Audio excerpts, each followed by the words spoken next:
Hello lovely peeps. So let's get going with talking about treat meals. And as I said, I've got lots of notes here because I really wanted to try and cover the whole thing. And I hope that you will ask questions about it so that if anything isn't clear, we can make it clear for everybody else who's here. That would be absolutely wonderful. And the two main subjects. One main subject, which is treat meals for today. And milk is a kind of a subheading. Because, yep, we're still getting questions about that.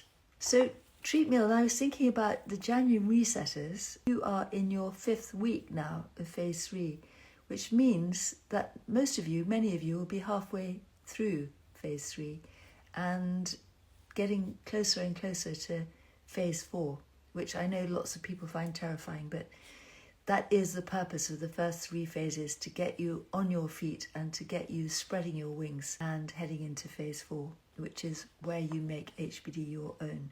So stay in phase 3. This is a bit premature, I know, if you've got to the end of 10 weeks. So remember that it's 10 weeks minimum in phase 3, even if you don't want to lose any more weight.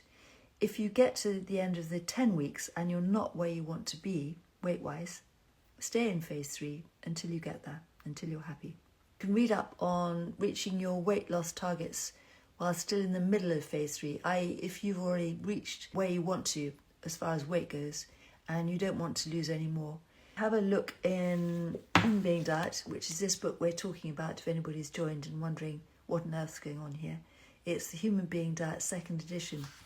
And as I was saying, if you've reached your target weight and you're still in the middle of phase 3, read pages 170 to 171 of this book, The Human Being Diet Second Edition, and also pages 225 to 226. So that's just a bit of encouragement for phase 3 as the January reset cohort, which is you're now halfway through phase 3, which is really exciting, and I hope that it's going really well for you. And I did want to say, and I'll say it again at the end, keep the faith. If it feels like nothing is happening, it is under the surface. I promise it is happening. Look at the Friday inspiration post started by our lovely Kerry, HBD. Before and afters, not just weight loss before and afters, but also what Joe Tinker calls non-scale victories, about how we feel inside, about our HBD glow, about our improved energy and improved sleep, and so many other fabulous things that have changed and are still changing.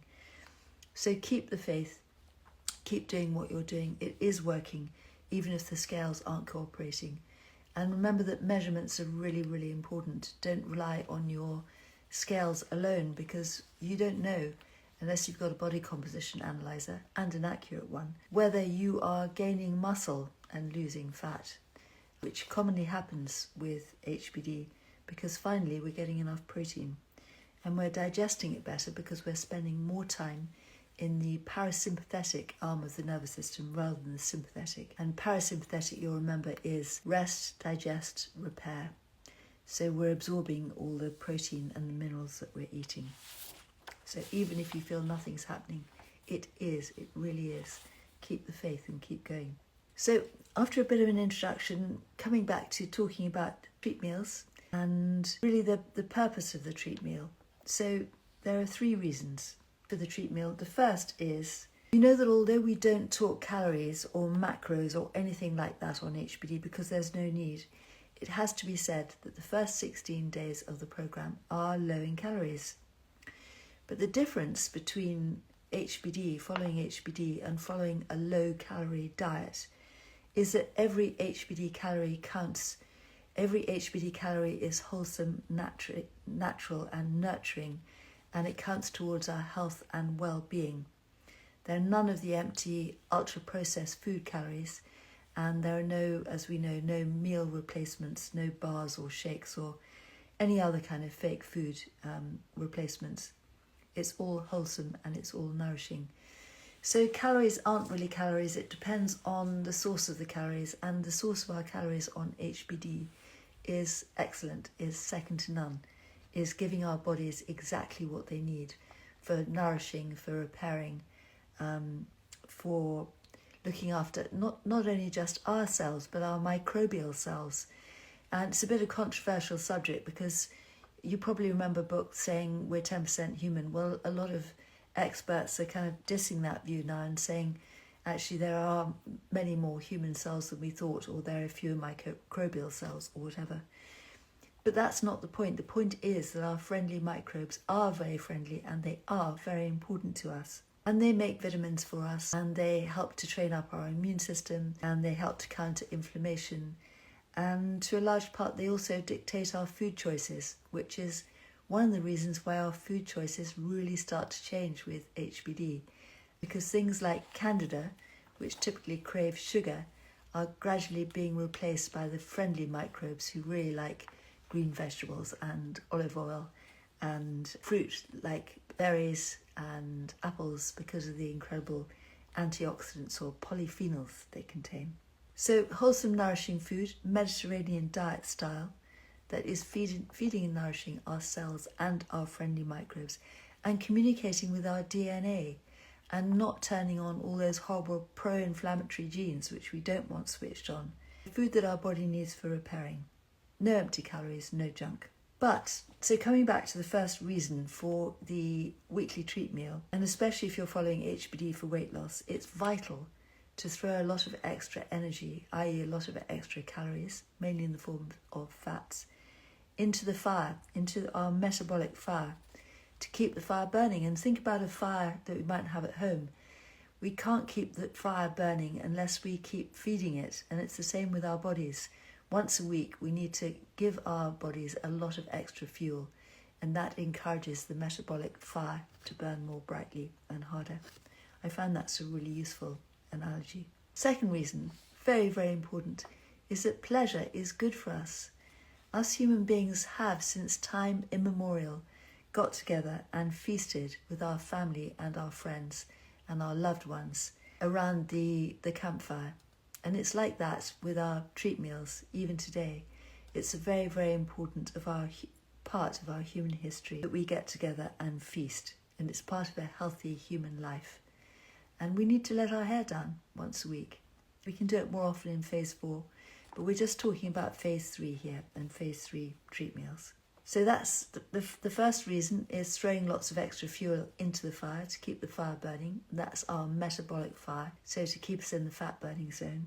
The second reason is that pleasure is good for us. Vitamin P, or vitamin P, as we call it over here. A vital part of a healthy human life is to get together with our beloveds. And the third reason is a little poison, or potential poison now and again, is good for us. It perks up our immune system and our internal antioxidant defences. And again, to find out more about that, get this book, read this book, and look at pages 166 to 168, all about hormesis. It's a fascinating subject, and I bet that when you start reading about it, you'll be dragged down all kinds of fascinating rabbit holes wanting to find out more. So a treat meal is a kind of break from our normally restricted phase 3 when we can have pretty much what we like, but it's not a license to eat lots of junk. And I know that that's really hard and it's very tempting, especially when you're just starting out in phase 3 and you've been looking forward to the treat meal and dreaming of the treat meal and what you might have. And it's very tempting to think, well, crisps, chips, ice cream, cakes, pizza, pasta, all that kind of stuff that we used to joyfully overconsume before we discovered HBD. The thing is that your body, as you will have discovered, January HBD resetters, has become rather pure and a bit of a temple, and it's not going to appreciate you throwing lots of gluten and sugar and processed dairy and other processed foods at it during the treat meals. So I know I keep saying it, but I'll say it again. Think of the treat meal as getting lots of extra calories in, lots of extra fuel for the fire, but in the form of fats rather than carbohydrates. That doesn't mean you can't have any kind of chips or dessert or anything like that, but it means that most of the good calories need to come in from fat, so extra butter, extra mayonnaise, béarnaise, hollandaise, all those kind of rich, creamy sauces are really, really good, and it's really good to take our body by surprise once a week with those fats. So respect our bodies. Yes, the first treat meal is going to be a bun fest or a bun fight, whatever, and probably have a lot of stuff that you've been dreaming about and bravely restricting or restraining from for the first 2 weeks. But be especially careful with the treat meal, especially if you know that the sugar monster has been a problem in the past. And only you can know that. And you might have been thinking, I won't be able to get through the first 2 weeks without sugar, but you did, and you have. And that's really something to celebrate, but also something to really be wary of, because the sugar monster is very good at lying doggo and pretending to have gone away, whereas actually it's still there, ready to bite us, wherever. I was going to say on the bum, but could be anywhere really. So be very, very careful. And if you thought that you couldn't manage without sugar for 2 weeks, don't have sugar at your first treat meal or your second or third or probably fourth. Give it more time. And the last thing you want to do at this point is to be sucked back into the sugar monster's clutches. So be very wary. Be very careful. If you know that you're not in the sugar monster's clutches and that you're relatively safe from sugar, instead of having a whole dessert to yourself, have a spoonful. Share it with whoever you're sharing your meal with, because that's really all we need to get the sweet hit, and then that's it. Talking about a sweet hit, we had a treat meal the other day, Ricardo and I, and we went to our favourite restaurant, which is in Wellington, a nearby town, and the restaurant is called Kalou, K-L-U-Z, and it's really, really good. And I had my favourite cheesy prawns, and Ricardo had burger, and we shared a loaded potato. And the guy next door to us, he was having a dessert that must have been, I would say 7 inches square. I don't know what it is. And weirdly enough, my mouth's watering even though I don't want to eat it. It was a kind of creamy, square, chocolate-coloured confection. And it took him about 10 minutes to eat 7 square inches. But he chomped his way through it.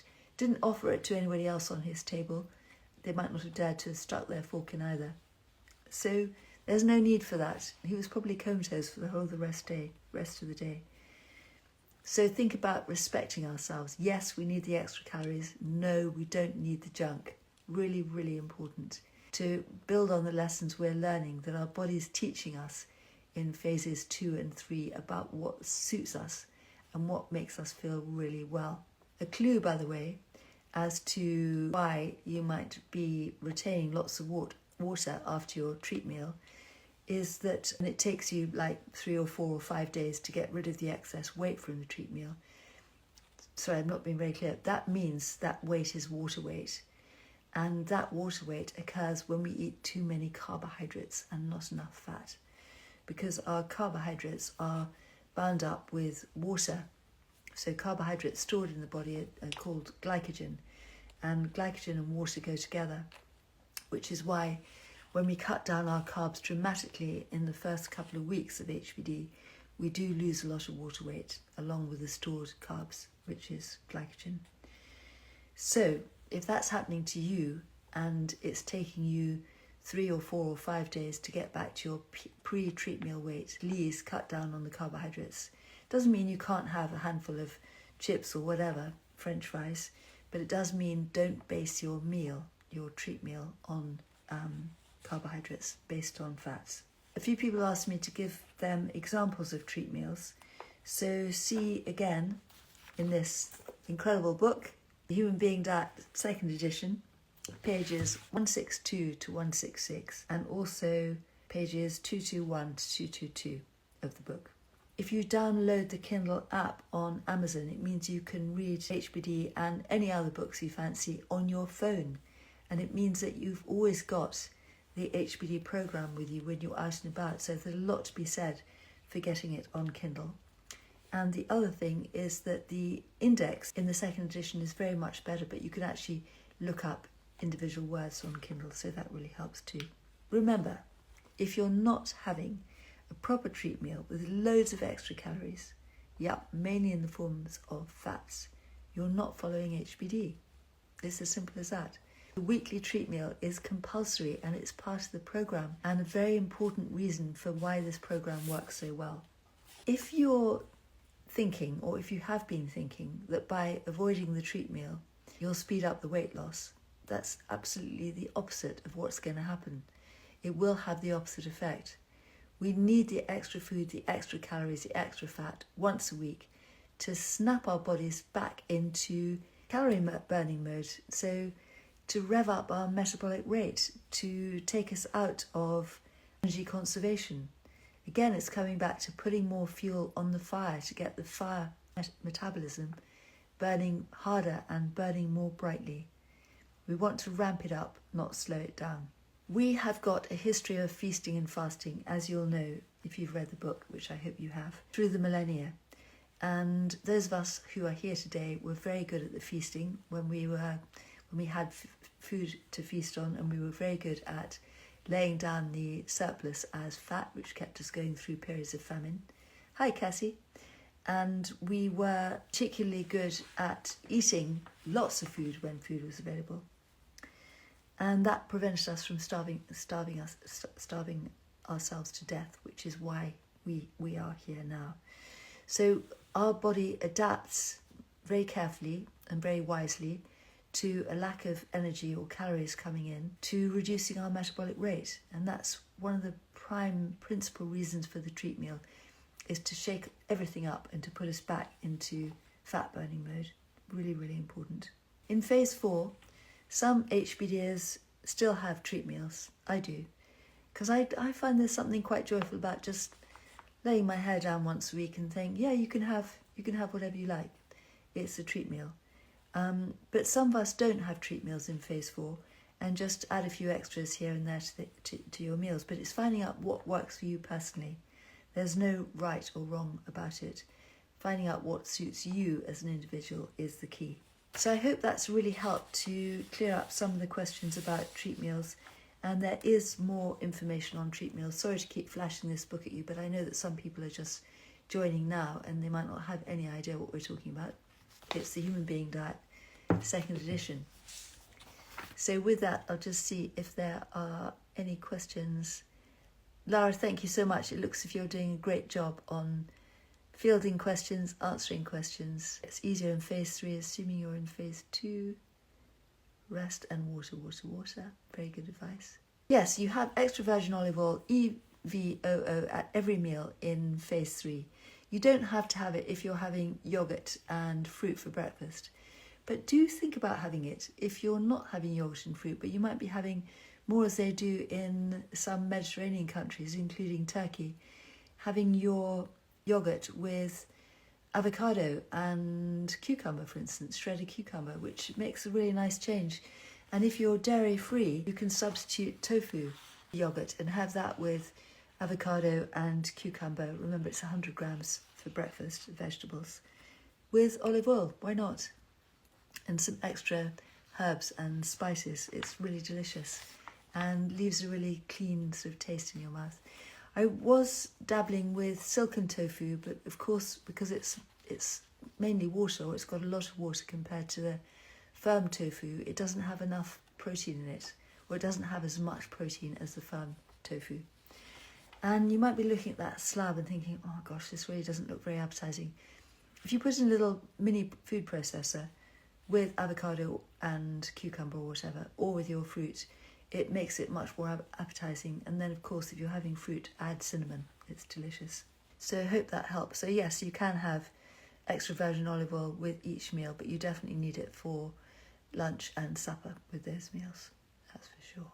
Gigi, I can see you've answered that. Thank you. Hi, Pippa. HBD Dizzy, hello. Yeah, 2 starters instead of a large main for treat meals, because there's nothing like having a little bit of everything. I think that's part of the thing that makes it really satisfying. So a long-handled fork for other diners at the table is also a good HBD trick. Don't add collagen or anything else to your coffee in phase 3. It's much better to stay off the powders unless it's completely pure collagen, with no additives, no flavourings, no sweeteners, nothing else.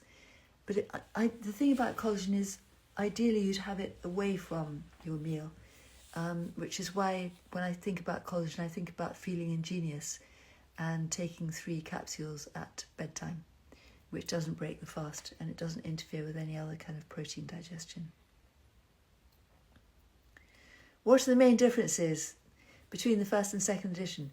Well, the main difference is about, more than a year of sitting on my derriere, which is still on the flat side as a result. But it's got much more information. It's got the up-to-date food lists, and it's got much more explanations about phase 4. It's about twice the size of the first edition, and it's got a fabulous glossary in it as well, which means you can just quickly look up dairy or legumes or muscle cramps or twitches or holidays or hunger without having to trawl through the whole book and look those up in the glossary. And I'm really proud of it. And just to say, this is my livelihood, writing and hopefully selling the human being diet. So I hope that you will support me and help me support you by continuing with the lives and everything else by buying my books. So not just the human being diet, but also the HBD cookbook, which I don't have to hand, which is packed full of amazing recipes. So please do buy the second edition. I think it's 16 quid or something, which is, if you think about it, it's like the price of 3 or 4 or 5 cappuccinos. It's really not very much, and it will really help you and it will really help me. So I hope that answers your question. Sport Group Live is here. That is the Instagram HBD gang. So join in here, follow the people you see on here, start conversations with the people you find on the lives, follow the people on the lives you see on the lives, and that's how you'll find your tribe on Instagram, via the HBD Love Gang. You don't have to have the Epsom salts, but they are good not just as a laxative, but also to relax the gallbladder. And who doesn't want a relaxed gallbladder? What that means is that they allow the bile ducts to relax, which allows little stones out of them to escape the gallbladder. So unless you've got a reason not to take the Epsom salts, I would say, yes, do take them. Don't take them if you have any problems with kidneys or if you're on any medication, in which case check with your GP or your specialist first. That's really important. But Epsom salts, despite their name, are nothing to do with salt. So definitely not a problem for people with high blood pressure. They are 100% magnesium sulfate, which originally came from Epsom in Surrey, and people bathe in them and drink them, and so use them for detoxing. And because they are made of magnesium, they're also very good to put in the bath because they're relaxing as well as being detoxifying. Don't make the mistake of only putting a tablespoon in your bath if you're tempted to try an Epsom salt bath, which I certainly am and certainly do. You need to add about a pound, that's about 4 or 5 cupfuls to your bath, and soak for at least 10 minutes. Think if there are any more questions. Is bloating normal after meals? I'm in phase 3 now. No, you shouldn't be bloating after meals. Do think about slowing down how you eat. Do focus on chewing your food really, really well. If you're having a lot of raw foods, you might think about substituting those for more cooked foods. I'm talking about veg rather than protein. That can also help. And I know that it's still cold, it's still winter. There are signs of spring in the UK. Laura sent me a picture of some nice daffodils today, and a friend of mine sent me some pictures of snowdrops last month, which are my mum's favourite flowers, which meant also that winter was coming to an end. Make soup out of your vegetables, and people often ask, well, how do they measure out soup? Remember that the water or the stock you use is free. So if you're making 6 portions of soup, for instance, measure out 6 portions of vegetables and then add the stock and then divide it as well as you can. I mean, if you want to be really, really good, an HBD purist kind of way, then you would divide it into 6 portions and weigh the portions to make sure they weighed the same.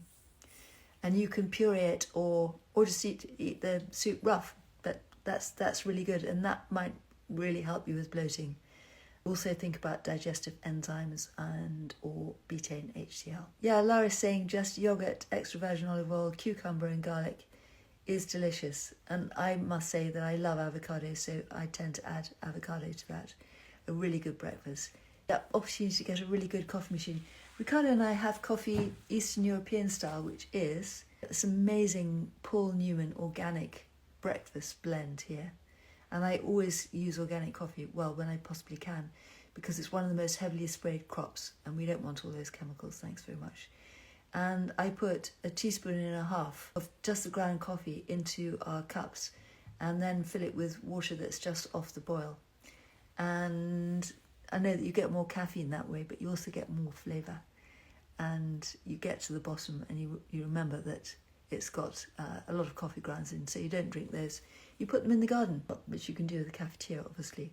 Jazz, my darling, better late than never. It's lovely that you're here. Thanks for joining. Yep, Lara's saying about the bloating, did you exclude dairy and nightshades in phase 2? Very good question. And Gigi's going to try the yogurt, cucumber, extra virgin olive oil breakfast. Dill is a really good herb to add to that, by the way. Dill you normally think of as being a herb for fish, but it's really good with yogurt as well. Or tofu. Again, if you're dairy-free, instead of yogurt, have tofu. It goes really well, I promise. And the good thing about tofu is it's pretty tasteless, so it takes on the taste of whatever you're having with it. And there's quite a lot to be said for that. Yeah, Tessa, I avoided nightshades and dairy, but chickpeas tend to bloat me. Me too. I'm no good with pulses. Unless they're made into a soup, which is, they're cooked for longer, the fibres are slightly more broken down, so might try that, Tessa. Is bone broth instead of stock okay? Yes, it is, as long as it's clear. And broth is what stock is called here in the US. Broth and stock are the same thing, as long as they're clear.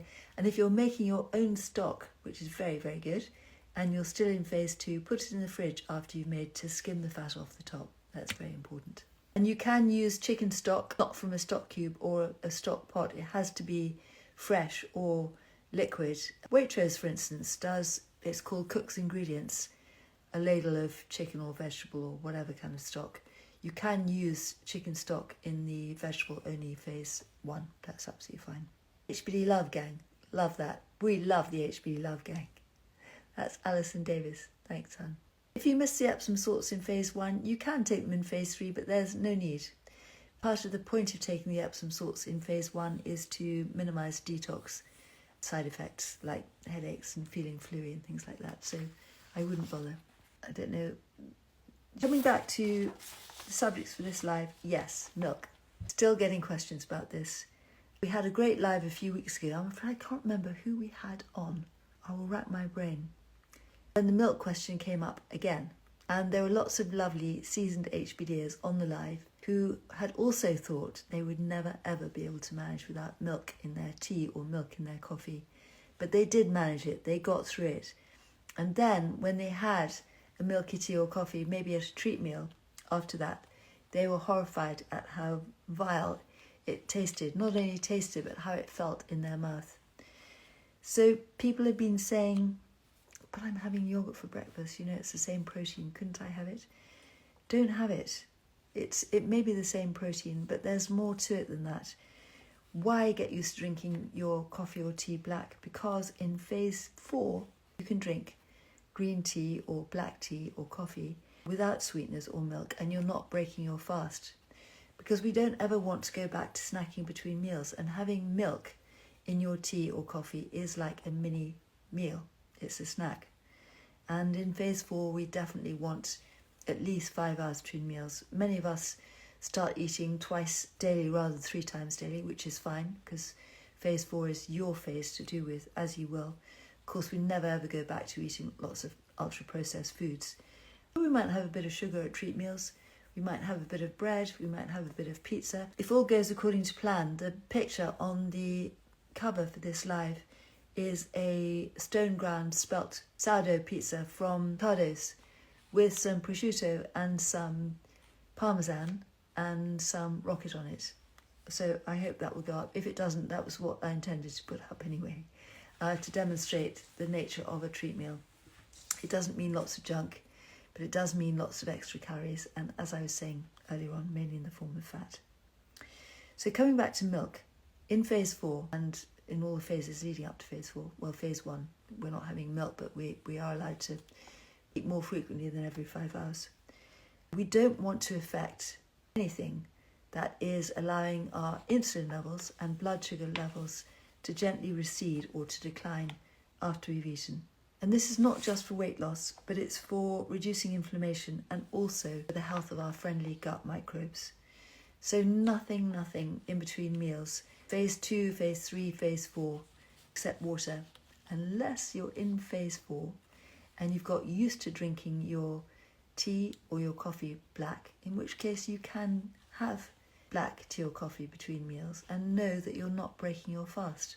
That doesn't go for phase 3 because those two hot drinks can have an impact on our blood sugar and on our insulin. So that's not until phase 4, really, really important. And remember that our microbes are only doing their incredible housekeeping work when we're fasting between meals. And if we're having milk in our tea or coffee between meals, we are no longer fasting. It's as simple as that. And just a quick word about substitutes. So lots of people are saying, can I have this? Can I have that? I wonder why it's not on the list. Well, the foods that are on the list were chosen to provide the most bang for their buck as far as nutrition and calories go, as far as giving us what we most need. That's why.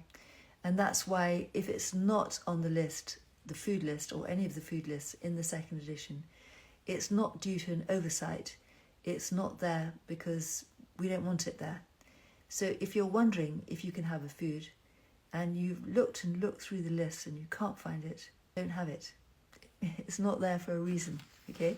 Very, very important. And just to finish here, as I was saying earlier on, if you're in phase 3 and weight loss is stalled, it's a common occurrence. Don't be a slave to the scales. Do take your measurements every couple of weeks.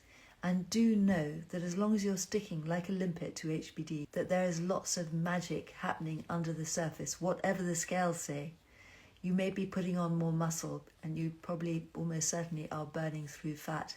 And not just the fat, which is obvious on the outside, but also the visceral fat, the dangerous fat that's on the inside. That will also be reducing, as well as levels of inflammation, getting your blood sugar under control and getting insulin levels lower and resensitizing our cells to insulin. That's all part of the magical HBD effect. So even if you feel it's not working or nothing's happening, stick with it. Keep doing it. It's really, really important. So I'm going to leave it there. Thanks for joining. Thank you.